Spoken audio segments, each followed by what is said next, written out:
Kulo saksi hidup kawin alit tak alun-alun. Nek motor-motoran alun-alun iku rame nek umine kados nopo.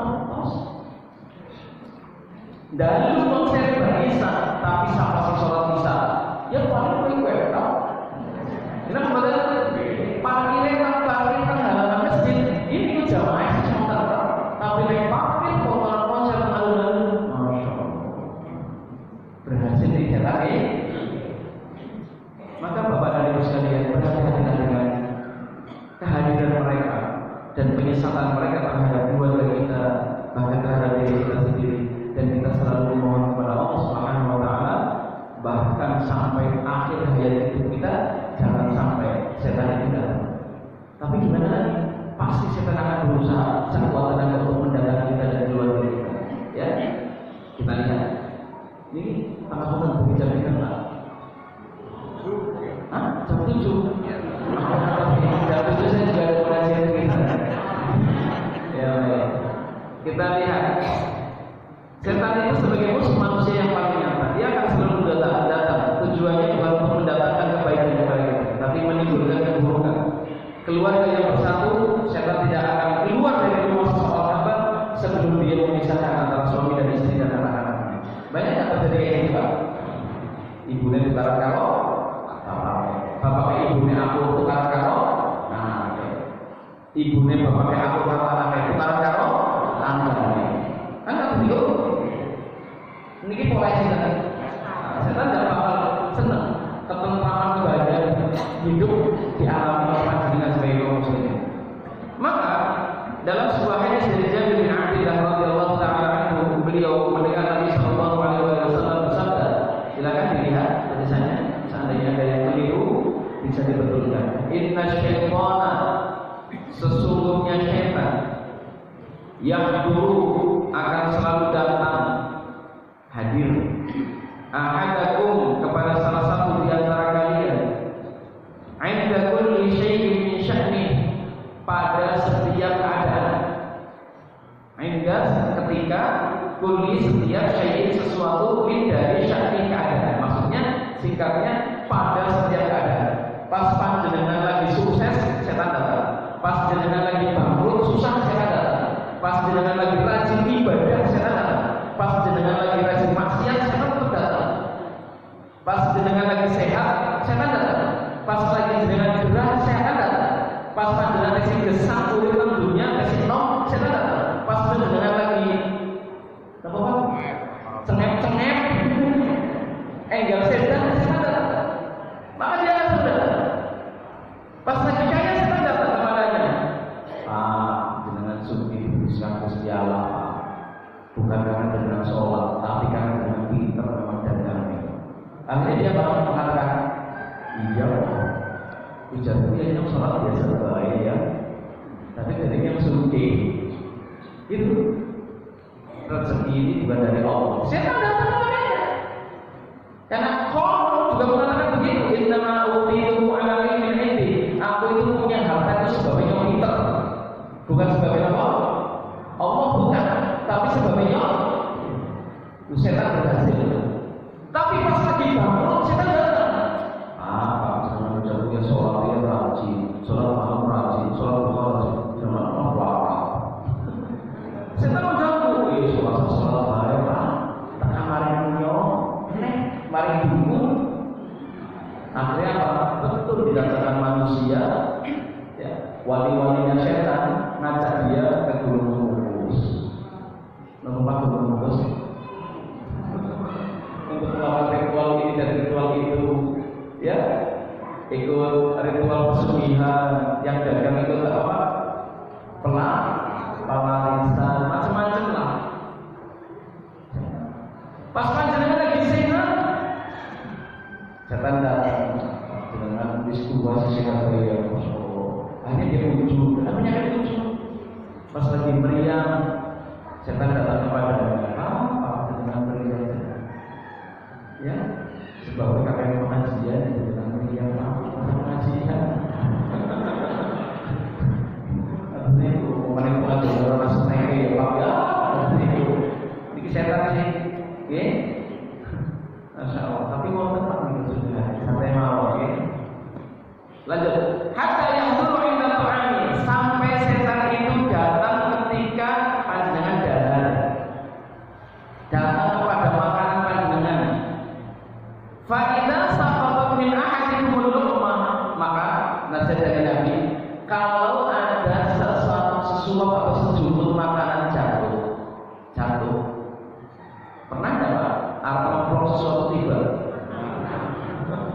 Ya, apa kata Nabi sallallahu alaihi wasallam? "Falyum maka nabi hadin ada." Ambil, bersihkan dari kotoran, lalu dimakan. Dulu ada konsep tiba belum 5 menit. Sampai Pak ya, 5 menit. Selama makanan itu masih bisa dibersihkan. Ya kecuali makanan basah dan jatuh di tempat yang kotor. Misalkan dah ngomongin cendol, lah cendolnya putah, putahnya kan putih, paceran, dia nggak usah cendolnya besar ini, nggak usah. Tapi kalau dalam kurma, misalkan ini puasa dalam kurma, kan makanan kering, terus kamu ambil dan bersihkan, amankan dari kotoran, lalu makan. Nah, lagi, mengapa demikian? Wala yad'aha syaitan, karena Nabi melarang kita meninggalkan makanan yang jatuh itu untuk setan. Fa idza qadha, lalu jika kalian setelah selesai makan, falyal'aq asabi'ah. Ini yang kadang-kadang jarang dilakukan oleh kaum muslimin. Dia itu menjilati jari-jarinya. Loh, makanan restoran kok dilati jentik isi temen. Ini sunnah. Jadi kalau Bapak Ibu sadar, ada merasa ini habis makan itu sunnahnya apa? Piringnya.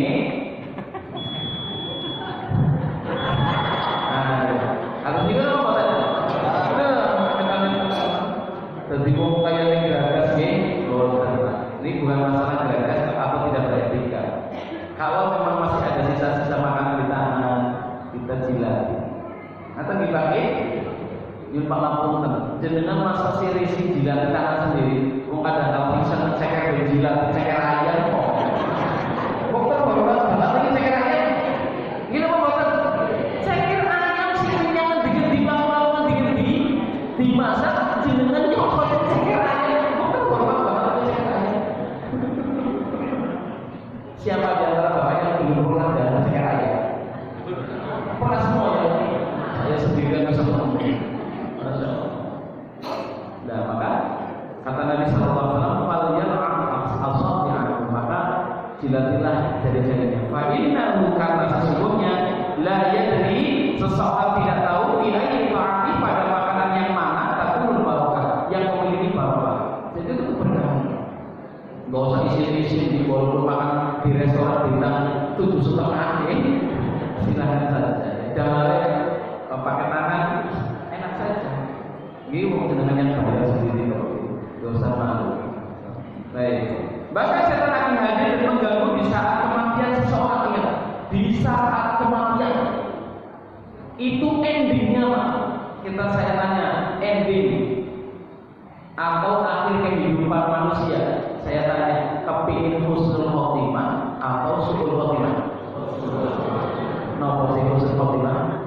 Akhir kematiannya, iya kan Pak? Sudah banyak contoh orang yang meninggal dalam keadaan ini, dan banyak pula contoh di zaman dahulu yang meninggal dalam keadaan sebaliknya. Su'ul khotimah. Penyebabnya siapa? Penyebabnya kemampuan seseorang untuk menghalau setan. Sedangkan orang yang sudah sakit, berat nggak? Menghadapi diri sendiri dan penyakitnya saja sudah berat, apalagi menghalau.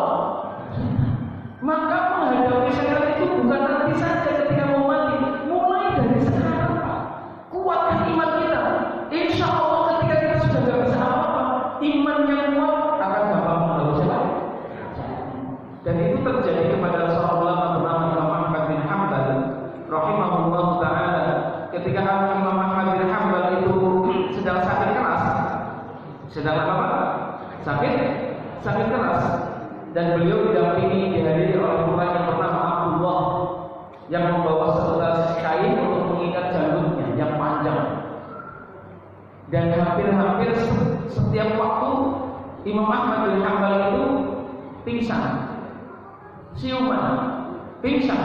siuman sambil bermewah atau mengigo. Iguannya atau bermewahnya nopo la bukul. Dia berkata-kata, la bukul, tidak jauh.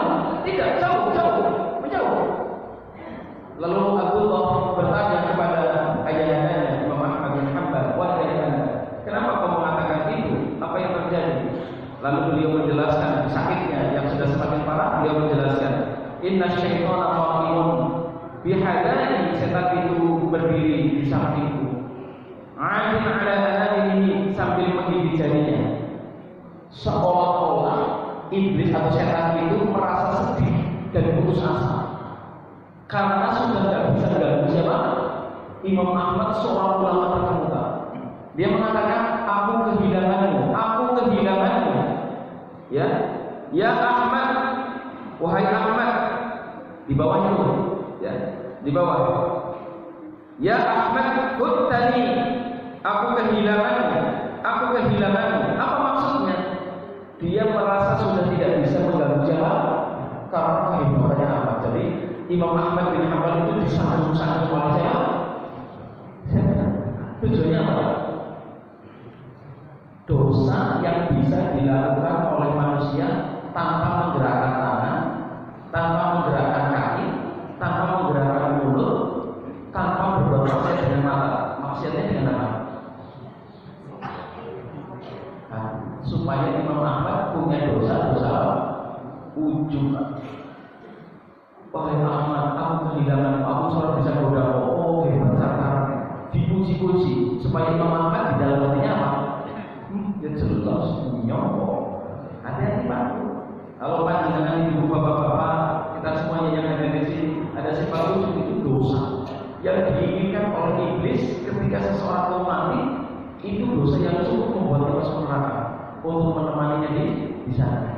Nah, apa kata Imam Ahmad? Jauh. Artinya apa? Imam Ahmad merasa dirinya bukan siapa. Maka Bapak dan Ibu sekalian, jabatan di dunia ini hanya sekedar topeng. Kita hakikatnya bukan siapa-siapa di hadapan siapa? Allah Taala. Betul nggih? Siapa? Jadi presiden 5 tahun, 2 periode, 10 tahun, selesai pensiun, sudah tidak ada yang menang. Puluhan tahun dia mati, berganti presiden. Bahkan dunia itu akan segera hancur. Maka ingatlah, bukan jabatan yang kita kejar, tetapi amal saleh yang kita raih. Jabatan itu hanya profesi, skenario yang Allah titipkan kepada setiap manusia. Dan jangan pikir pula yang bukan siapa-siapa, aku untuk pejabat Pak ini. Saya hanya Pak Ketua, ada yang langsung, saya hanya Pak Serabi, saya hanya Pak Kesmet, Kondol, Tahu-tahu, Oyek, Kreken, Grotol, Cenik, Lopis, Pecel, ini Lumban. Saya hanya bangun Cireng, Cimol, Cilung, Cintem, apa Cintem, Aji Kepinter. Dia mau jangan dipaksa sedikit yang bahasa ini apa ini gacoan itu nonton anami nopo ini jadi apa? Hah? Bukan. Jadi apa sebenarnya mau sering terserah itu profesi dunia. Harus jadi petani, harus jadi perangkat, harus jadi apa saja. Itu hanya skenario. Inna akramakum indallahi atqakum. Yang paling mulia itu bukan masalah profesinya apa, siapa sih paling takwa. Bakul setina yang menang pojokan desa dodolan ada lakukan dan orang, tapi bertakwa kepada Allah jauh lebih mulia daripada yang berdasi pakai mobil Lamborghini, tapi dia jauh dari masjid. Mobil dipamer-pamerkan, tidak pernah pakai di masjid Pak. Mendingan sedang jepit sing selen kanan dematu, ini swallow, ini sepeda tidak meniti, tapi udah tidak ke masjid. Itu yang diridhoi Allah. Mobil Lamborghini apa? Tenang ya, kalau bapak punya uang silakan beli, tapi ingat mobilnya kalau mari rezeki kemari, itu yang terpenting. Kata kita itu. Nah, mengapa demikian? Karena yang terakhir penentu kita adalah bagaimana kesudahan, bagaimana keadaan akhir kematian kita ditentukan dengan amal ibadah kita. Dan makanya seseorang itu berdasarkan kebiasaan Bapak Ibu. Kalau Bapak Ibu kebiasaan baca Quran, mudah-mudahan kita meninggal saat sudah baca Quran. Ketika Bapak Ibu sedang rajin berinfak, berderma, maka mudah-mudahan amal terakhir kita sebelum mati itu sudah berinfak. Ya. Ketika seseorang rajin sholat wajib, sholat sunnah, Allah maka kita sedang sujud, sedang ruku, sedang bertasyahud,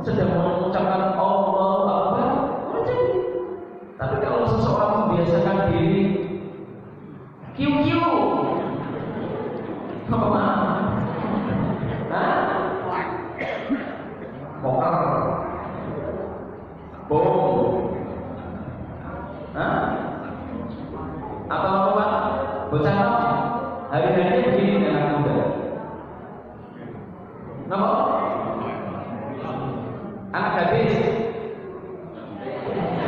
Selfie. Betul? Hari-harinya itu, biasanya itu. Ya bisa jadi seseorang mati dalam keadaan itu. Oh senengannya karaokean. Kerokan apa karaokean? Nyanyi-nyanyi joget-joget. Matinya bisa joget-joget kok. Nah, bilang ini.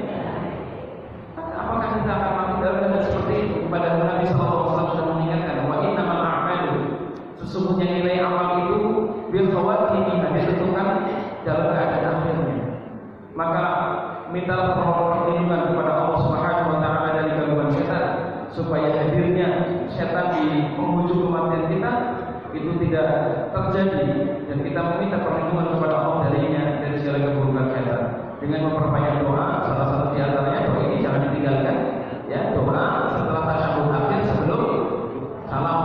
Kita baca ini Bismillahirrahmanirrahim. Allahumma inni a'udzu bika min 'adzabi jahannam wa min 'adzabil qabr wa min fitnatil mahya wal mamat wa min syarri fitnatil masiihid dajjal. Ini doa yang dibaca sebelum tasyahud, sebelum salam. Setelah ini sih ada sunnah yang lain. Contohnya setelah membaca ini, Allahumma inni a'udzubika minal ma'tami wal maghribi. Ya Allah, aku berlindung kepadamu dari banyak dosa dan banyak hutang. Coba itu sekarang tangan. Tangan. Sekarang hutang ini. Masya Allah. Simbol kamu pengawasan sudah sendiri. Hutangnya. Oke. Maka berdoa Allahumma inni a'udzubika minal ma'tami wal maghribi. Jangan doa seperti itu. Terus kemudian Allahumma inni ala dzikrika wa syukrika wa husni ibadatik. Baru kita mengucapkan salam. Termasuk doa ini, Allahumma ya Allah, inni a'udzubika, sesungguhnya aku berlindung kepadamu min 'adzabi jahannam, dari azab neraka jahannam. Wajib kita berdoa. Ya. Kenapa? Karena siksa Allah itu sangat terima. Belum lagi mereka jalan, baru sisa kubur saja seseorang gak akan mampu menghadapinya. Tapi kebenarannya anakmu sini nantang-nantang ke neraka orang. Ada gak apa-apa? Saya masuk neraka gak apa-apa, malah beneran saya bisa reuni dengan artis ini, artis itu. Aku bilang dari lama itu baru orang bisa tulus seperti ini. Ini rasa buatan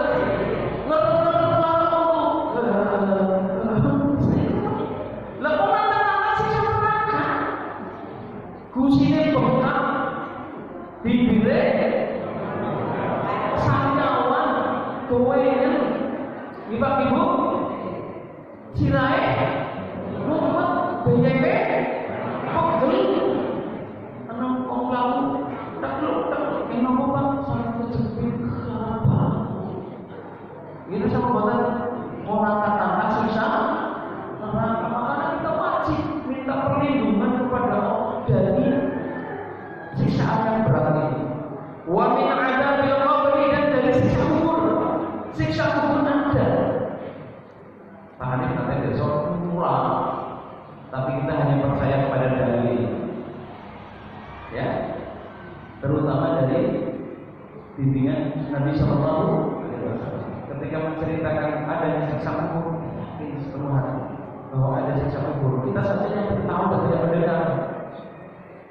Ketika seseorang dipukul oleh Allah melalui tangan malaikat, fayudraku bimitrafi min hadid, wajahnya dipukul dengan palu yang terbuat dari besi, dan mereka menjerit dengan cerita yang sangat keras, dan semua makhluk di muka bumi ini mendengarnya oleh karena Nabi, kecuali dua makhluk, lembut rungu, cakrek rungu, kasir rungu, cerek rungu, cecek rungu, semut rungu, cacing rungu.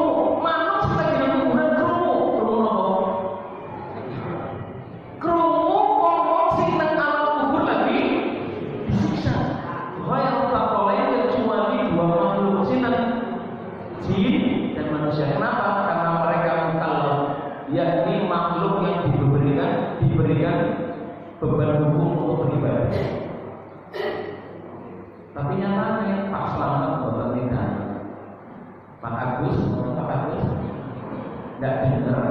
Bu Siti, mana Bu Siti? Lewat kuburan, lewat kunti, tidak ngomong sing lagi disisa. Nek krungu ora bakal manusia dunia ini si maksiat kita. Kenapa hari-harinya ruwing suara nemo lagi? Tidak terima. Tapi kenapa kau tidak dengar? Itulah hikmahnya. Hikmahnya apa? Supaya manusia lebih percaya kepada Allah dan Rasulnya. Nek percaya dia akan stop maksiat. Nek orang percaya tunggu, nyaksikan sendiri nanti ngalami dari alam. Bukan situ pak. Gimana? Tunggu. Nek orang percaya ya bisa mengalami dari alam. Dan kita berdoa kepada Allah. Wa min fitnatil mahya, dan dari fitnah kehidupan dunia, wal mamati, dan juga fitnah kematian. Artinya apa? Ada ujian-ujian hidup, ada ujian-ujian saat mati. Kematian itu sesuatu yang sangat berat. Andai kalau tidak berat, Nabi tidak mungkin berdoa, Allahumma inni a'udzubika min al-mawtil maut wa sakaratil maut. Aku berlindung kepada Allah dari beratnya kematian dan sakaratul maut. Nabi saja, makhluk dari kalangan manusia yang paling dicintai oleh Allah, tahu persis bagaimana beratnya kematian. Kemudian kita pun berdoa wa min syarri fitnatil masiihid dajjal, dan dari kejahatan fitnahnya al-masih ad-dajjal. Dan mudah-mudahan doa kita dikabulkan oleh Allah. Amin ya rabbal alamin. Demikian, semoga apa yang kami sampaikan bermanfaat untuk kita semuanya yang masuk bulan Ramadan, ya ini bulan Sya'ban, bulan Ramadan insyaallah kita akan hidupkan masjid ini bila mana pun terus ada aktivitas yang baik, ibadah, ngaji, ya talabul ilmi, qiraatul Quran, zikir, dan untuk salat insyaallah mudah-mudahan Allah memperkenankan hal tersebut. Ada yang ditanya? Tidak ada. Terima kasih.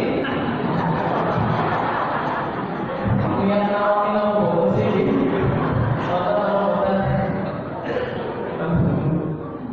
Bapak Dewan kita kenal.